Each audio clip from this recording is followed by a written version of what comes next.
Bom dia, meus queridos irmãos. Bom dia. Visitas. Há muito tempo eu não vejo a igreja tão cheia, hein? Que bom, né? Vocês possam se sentir bem no nosso meio. Eu não pertenço a essa igreja.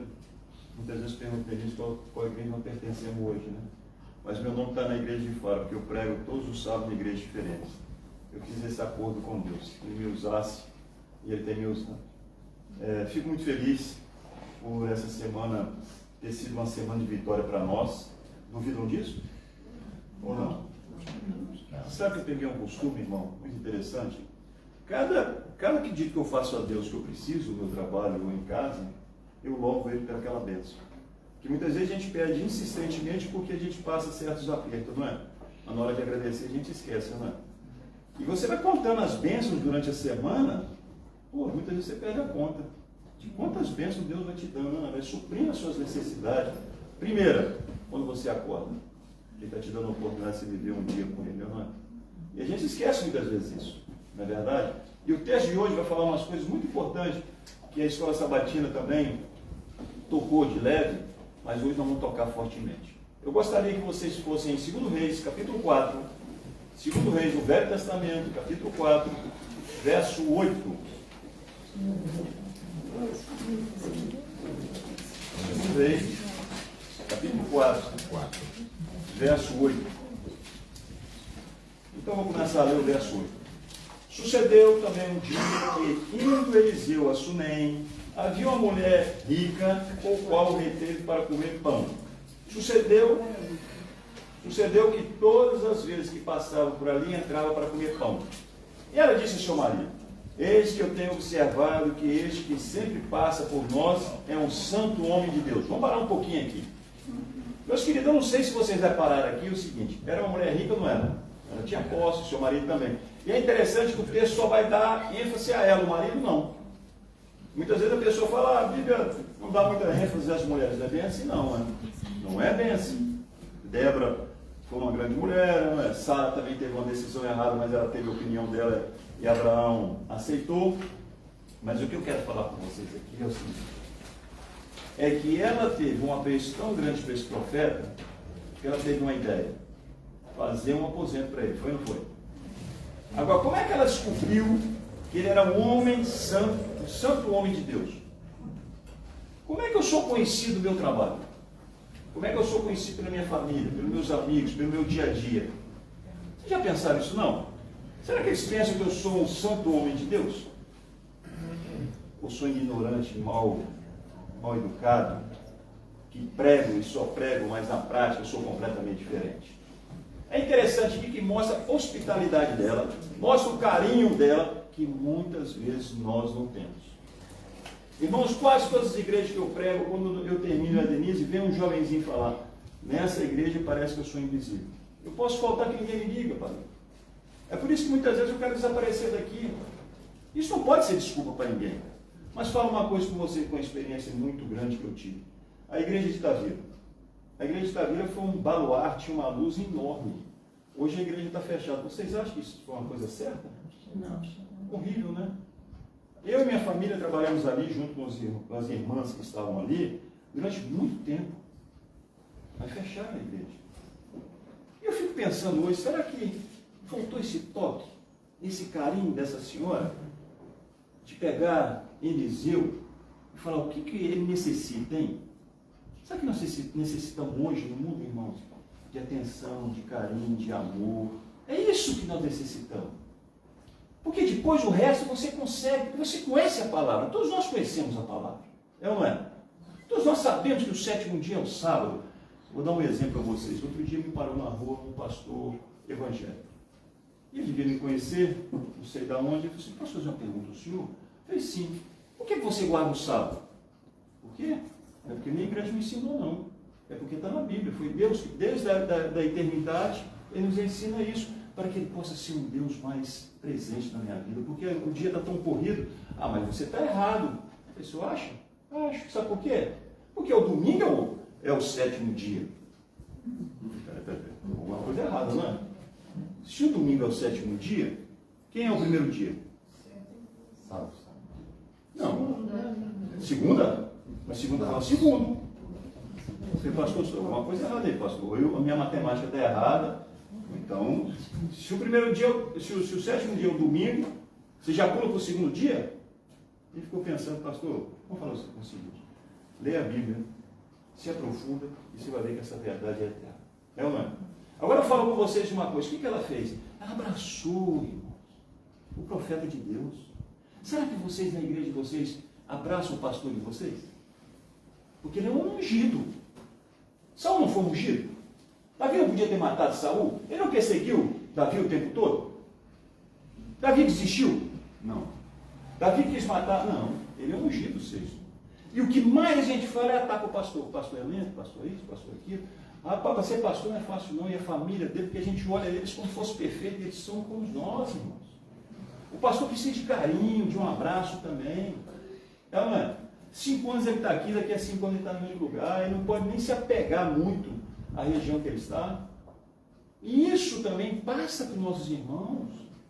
Muitas vezes eu vou pregar desde Lagos, em um Elva aqui, seja onde for. Tem certos irmãos que eu não vejo, eu pergunto ao ancião, o que aconteceu com aquele irmão há muito tempo? Eu ligo.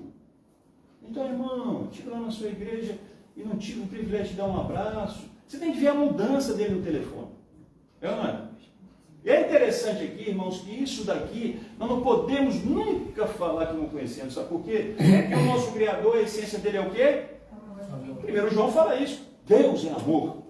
Então nós deveríamos passar isso para todo mundo, irmãos. Para todo mundo. Eu acho que a igreja estaria muito mais cheia. E muito mais cheia de amor, de camaradagem. É uma... E eu acho que eu errei. Na altura que eu era responsável pela igreja de Tavira, eu devia ter escrito uma carta para a União, não atacando a União, longe de mim, nunca faço isso, mas mostrando a gravidade, a maldição que seria fechar uma igreja de Deus. É uma maldição, irmãos. Vocês sabiam disso? Como também, irmãos, é muito mal quando a gente deixa de vir na igreja, por algum motivo, não sei, de doença, ou de algum problema que está acima da nossa possibilidade. Porque quando Isaías fala em 66, capítulo 66, verso 22 e 23, de uma lua nova a outra, de um sábado a outro, todos virão o quê? Na eternidade. Se não tem esse costume aqui na terra, você acha que na eternidade eu vou querer ir na igreja? Não vamos cair em contradição, irmãos. Se eu não tenho aquela vontade, aquele espírito de sacrifício, seja no dia da oração e seja no sábado de vir na igreja, como é que no céu eu vou ter essa vontade de encontrar um Salvador? É ou não é? É lógico que Eliseu falou palavras, demonstrou para essa mulher que ele era um homem santo de Deus. É lógico que é isso.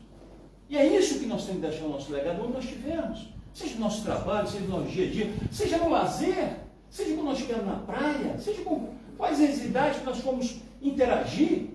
Nós temos que deixar esse legado. Esse homem é diferente. É ou não é? E por que ele é diferente? Aí vem as perguntas, você vai responder. E muitas vezes você nem precisa responder. É ou não é? Por quê? Porque a pessoa nota que essa pessoa não pode ser uma pessoa qualquer. Nós não somos uma pessoa qualquer, irmãos. Vocês que estão me assistindo, e eu sei que vocês me assistem, nunca um filho de Deus pode ser uma pessoa qualquer. Porque eu sou filho de um rei, vocês também são. Amém? Amém. Vocês esqueceram disso? Nós temos um privilégio. E esse privilégio nós temos que passar para esse mundo também, para aquelas pessoas que choram, para aquelas pessoas que estão desanimadas, desesperadas, é ou não é? Para aquelas pessoas que ninguém acredita nelas. Eu costumo dizer, aonde que eu estou, no presídio, no meu estudo bíblico, onde que eu estou? Se Deus amoleceu essa pedra, não existe pedra para Deus. Se ele aceita Jesus, não é? De repente, se eu não tivesse aceitado o convite, hoje eu não estaria aqui nesse mundo mais. Entenderam? E nós temos um monte de convite. E essa mulher fez uma coisa que me deixa maravilhado. Ela supriu a necessidade de um ungido de Deus. Já pensaram nisso?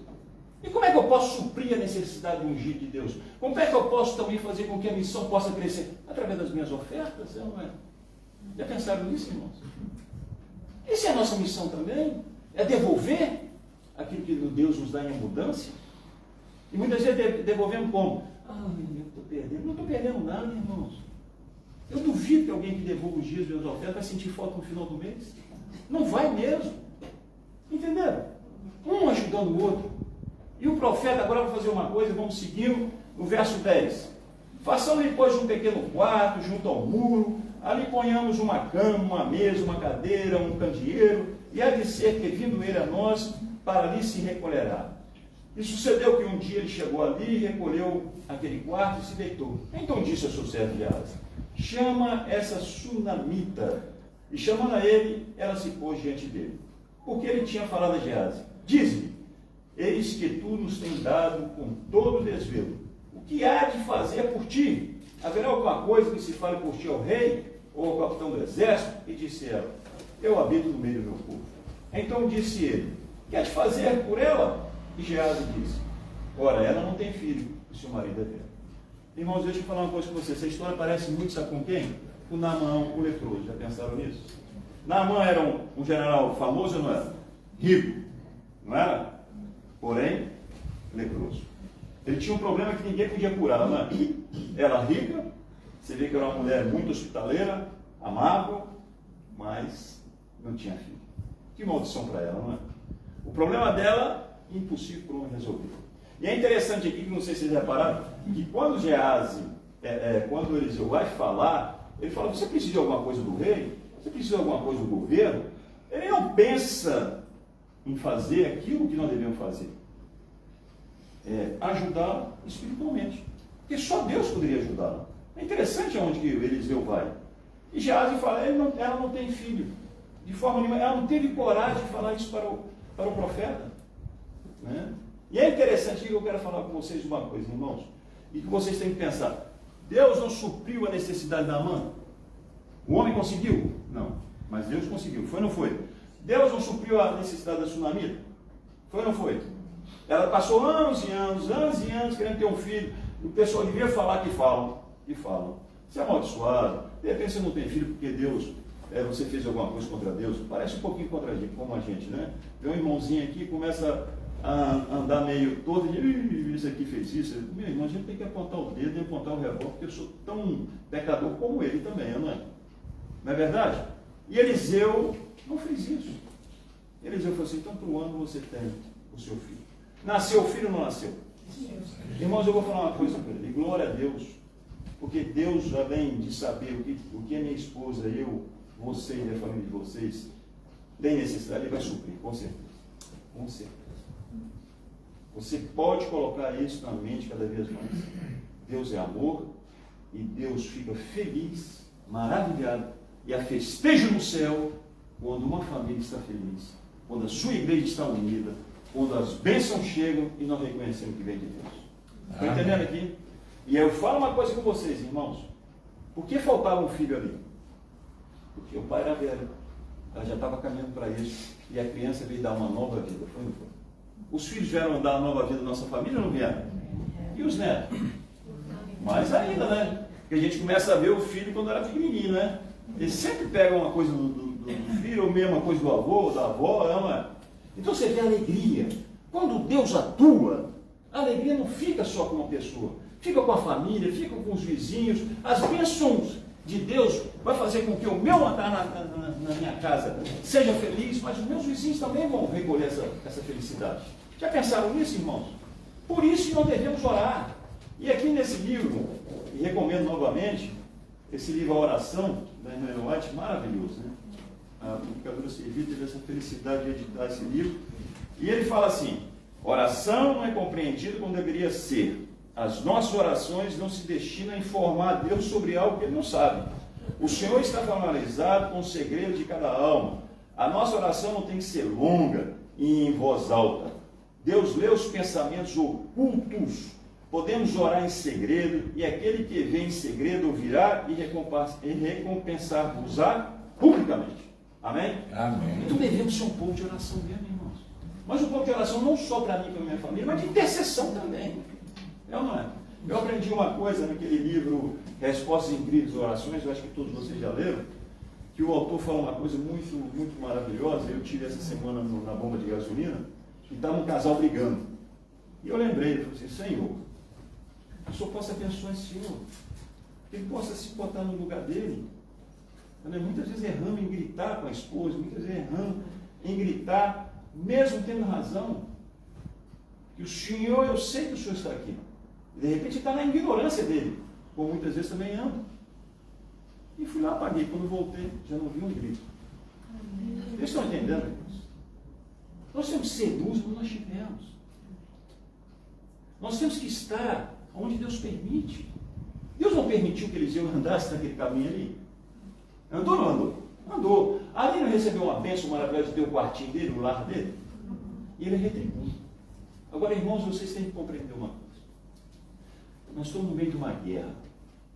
E no meio de uma guerra, uma bala pode pegar no irmão parando e fazer ele ficar deficiente, fazer com que ele possa ficar no hospital durante muitos anos. Ou, de repente, eu adormecer em Cristo, não é? Ou essa bala fazer com que eu perca um ente querido. Eu vou ficar triste? Lógico que eu vou. Eu vou chorar? Lógico que eu vou. Jesus não chorou? Foi ou não foi? Mas eu não posso perder a esperança. Eu não posso largar a mão de Deus. E essa mulher, cada dia que ela vivia e via o seu filho crescendo, ela vivia explodir de alegria. E é interessante aqui nesse episódio, que o marido dela quase não fala. Praticamente não fala, só perguntou onde que ela ia. Já pensaram nisso? Ela era vibrante, fervorosa, não é não? Aí chega um dia, o que aconteceu? O filho estava com o pai, não sei se pegou muito sol ou não, e começou a se sentir mal. E o pai, leva para a mãe. E o filho morreu no colo da mãe, nos seus joelhos. Deve ter sido terrível, não é? Ela deve ter ficado com um pensamento completamente confuso. O que vocês fariam? Será que vocês largariam a mão de Deus? Será que vocês largariam a igreja? Será que vocês largariam a doutrina de Deus? Pois é, irmãos, eu estou vendo muita gente largando a igreja por pouca coisa. Ah, porque eu fui criticado. Ah, porque o cargo era meu e eu não me chamaram. Ah, por que isso? Ah, por que aquilo? Caramba! Mas não leem Romanos capítulo 12? Nada nos pode separar da mão de Deus. E eu pus uma coisa na minha vida que Jó também aprendeu. Se Deus permite, é porque quer me fortalecer. Amém? Amém. Seja as coisas positivas, seja as coisas negativas. E é interessante, eu não vou ler o texto todo, que é muito comprido, vocês já conhecem esse texto, é que ela sai, ela avisou o marido onde ela ia? Não. Onde que ela pôs o menino? Na cama. Por que ele pôs o menino na cama? Porque fosse um altar. E por que ela não avisou o marido nem ninguém? Porque ela tinha fé, irmãos. Ela sabia quem era o Deus dela. E é interessante que ela viajou 51 quilômetros para chegar ao Monte Carmelo. E ela não tinha certeza absoluta que Eliseu estava ali, não. E ela foi nessa viagem.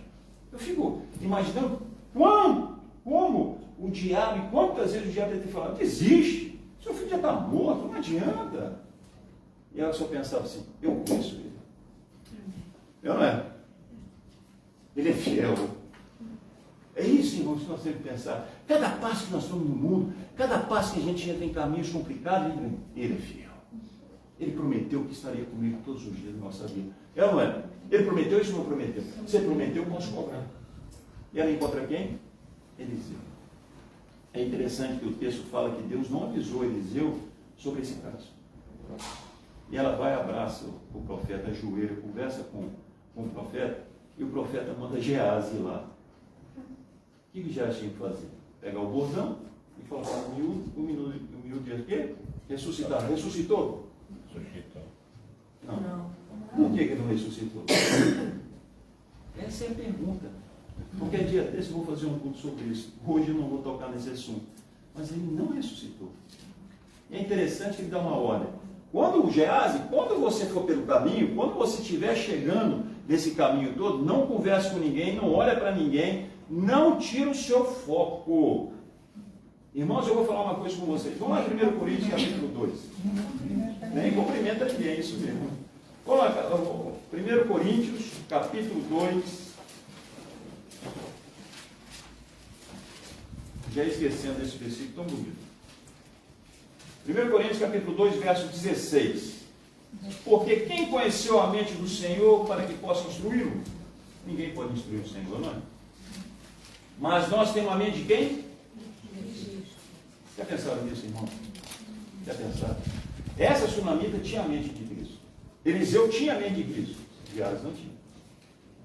Já pensaram nisso? E vocês já pensaram que o Geazi, de repente, é um irmão pagano?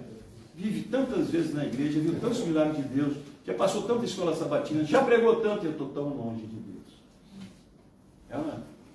E ela tinha a mente de Cristo. Será que todo dia não lembramos disso? Será que no meu trabalho, nas minhas dificuldades, eu tenho a mente de Cristo? Irmãos, é bom a gente compreender isso. É bom a gente entender isso. Deus nos dá essa oportunidade, esse privilégio enorme. Estão entendendo, meu jovem? Quando tiver os tropeços da vida, eu tenho a mente de Cristo. E a mente de Cristo não pensa mal, a mente de Cristo não fica resmungando, a mente de Cristo não xinga, a mente de Cristo não fica com raiva. Não. Mesmo que você comece a ter esse Senhor, eu tenho a sua mente. Você tem que atuar na minha vida. Eu não posso ter uma mente mundana, pecaminosa, porque eu não vou conseguir. Não é, mãe? E é interessante aqui que Geazi vai, mas ela não larga o profeta. Não é verdade? E é interessante que o profeta vai lá, e o profeta manda todo mundo sair, ele fica num quarto. E o que ele faz? Ele deita em cima do menino, ora novamente, deita em cima do menino, o menino não está quantos espirros? 7. É, não é? Quantas vezes Naamã mergulhou? 7. Quantas vezes Elias orou para que a nuvem aparecesse? Nós temos que ser perseverantes, irmãos.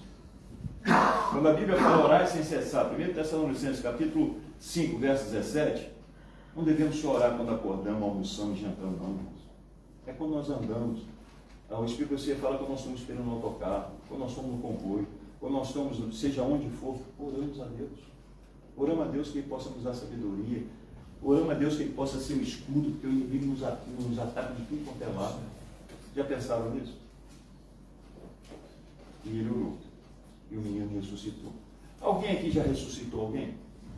Não, né? Vocês se enganam.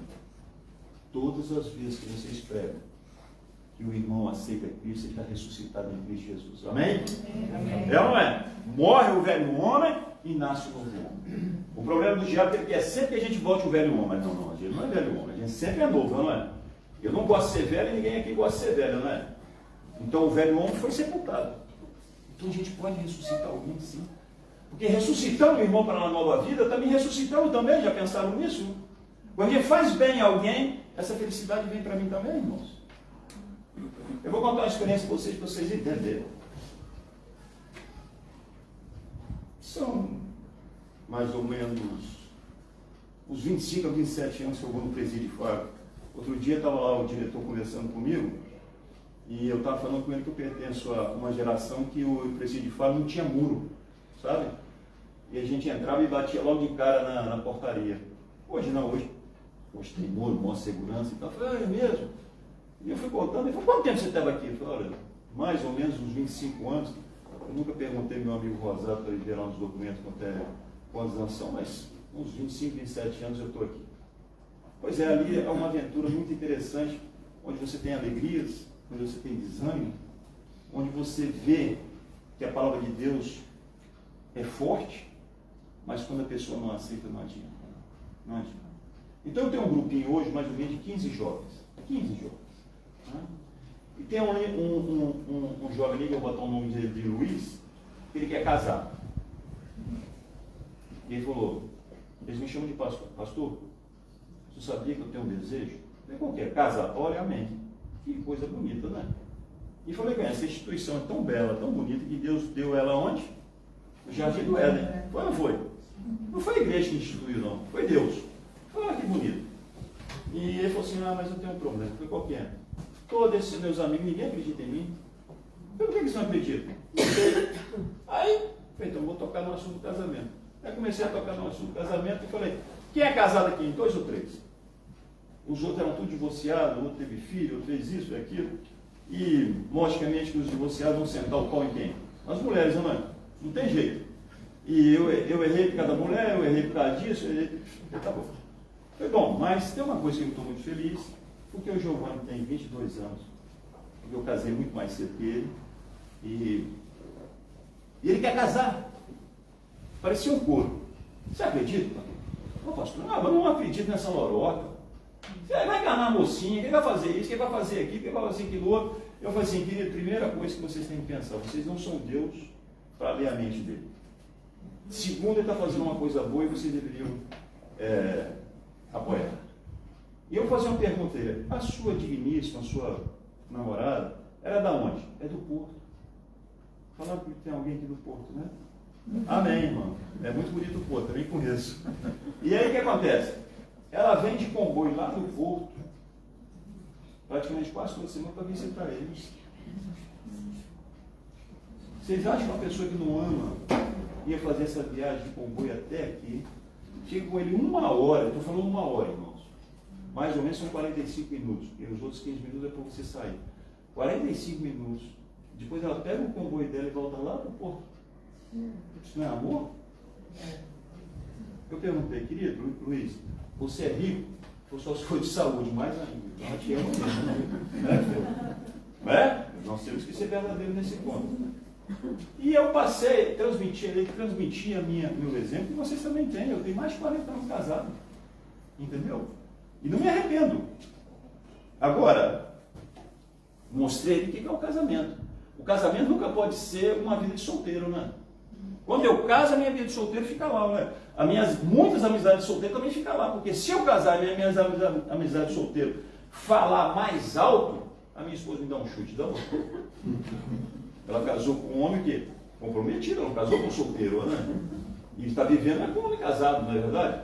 E ele ficou tão impregnado com aquilo, que eu vou lá segunda-feira de manhã e sexta-feira à tarde. E o que aconteceu? Na sexta-feira à tarde, juntou todo mundo lá. Ele falou, pastor, onde o senhor falou, eu vou fazer um convite ao senhor. Eu falei, oh, que bom, que convite.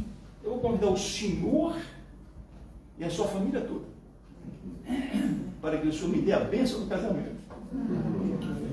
Você sabe o que é isso, irmãos? Vocês estão entendendo? Eu já falei com a minha Denise. Eu falei, opa, vamos sim. Agora, se ele vai pegar muitos anos ou não, Deus o sabe. Mas que ele está com boa intenção, está ou não está? Então, irmãos, a cada minuto da nossa vida, nós podemos ser uma voz positiva para que aquela pessoa possa conhecer Cristo e ser eterno. Vocês estão entendendo? Deus permite que vocês estejam de férias aqui, que há pessoas aqui em Vila Real que vocês vão comprar, que vocês vão conversar, que vocês vão pedir uma informação, eles vão ver algo diferente em vocês. É ou não é?